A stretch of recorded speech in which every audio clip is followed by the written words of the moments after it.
हर हर महादेव। आप सभी शिव भक्तों का हमारे YouTube चैनल में बहुत बहुत स्वागत है। अगर आप हमारे चैनल पर पहली बार आए हैं तो प्लीज़ चैनल को सब्सक्राइब करें, और अगर आपको हमारी वीडियो अच्छी लगे तो वीडियो को लाइक करें। आज के इस वीडियो में हम जानेंगे अपार धन संपदा प्राप्ति के लिए पूर्णिमा के दिन, शरद पूर्णिमा के दिन किया जाने वाला एक विशेष उपाय। अगर आपके घर में धन संपदा की कमी है, पैसे नहीं आते, पैसे आते हैं पर टिकते नहीं, आपको आर्थिक तंगी का सामना करना पड़ता है, तो आपको शरद पूर्णिमा के दिन यह उपाय करने से आपके जीवन में धन संपदा से संबंधित जो भी समस्याएं आ रही होंगी वह सभी समाप्त होंगी। तो आइए जानते हैं इस उपाय को कैसे करना है। इस उपाय को आपको कोजागिरी पूर्णिमा या शरद पूर्णिमा के दिन करना है। इस उपाय को करने के लिए आपको एक पाटे में आपको सबसे पहले एक तांबे का कलश लेना है, उसमें स्वच्छ जल भर लेना है। फिर उसके ऊपर आपको एक प्लेट या कटोरी लेनी है और उसमें आपको थोड़े से चावल डाल लेने हैं और इसे आपको उस कलश के ऊपर रख देना है।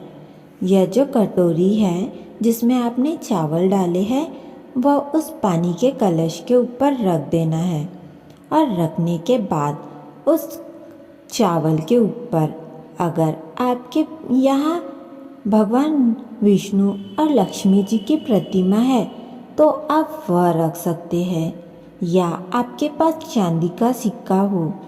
अगर आपके पास चांदी का सिक्का नहीं है तो आप सादा सिक्का भी रख सकते हैं।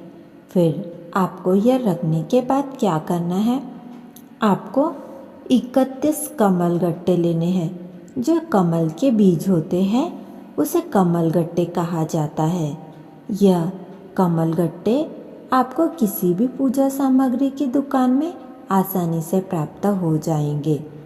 फिर आपको मिट्टी के दिए लेने हैं 31 कमल गट्टे लेने हैं, 31 मिट्टी के दिए लेने हैं।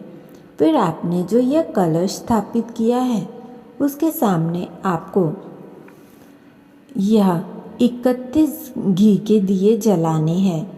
इन दियों में आपको लंबी बाती डालनी है, लंबी बाती के दिए लगाना है, और फिर यह दिए प्रज्वलित करने के बाद इन दियों में एक एक करके आप सभी दियों में एक एक कमल गट्टे डाल दीजिए, और डालने के बाद विधि विधान से माँ लक्ष्मी और भगवान विष्णु की पूजा आराधना कीजिए।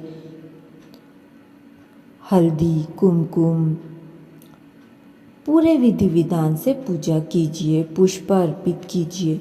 उसके बाद आपको खीर का भोग बनाना है, और आपको 5 पान के पत्ते लेने हैं और इसे उस कलश के सामने 5 पान के पत्ते रखकर उसमें थोड़ी थोड़ी सी खीर रखनी है, और इस खीर को आपको पूरी रात वही रहने देना है।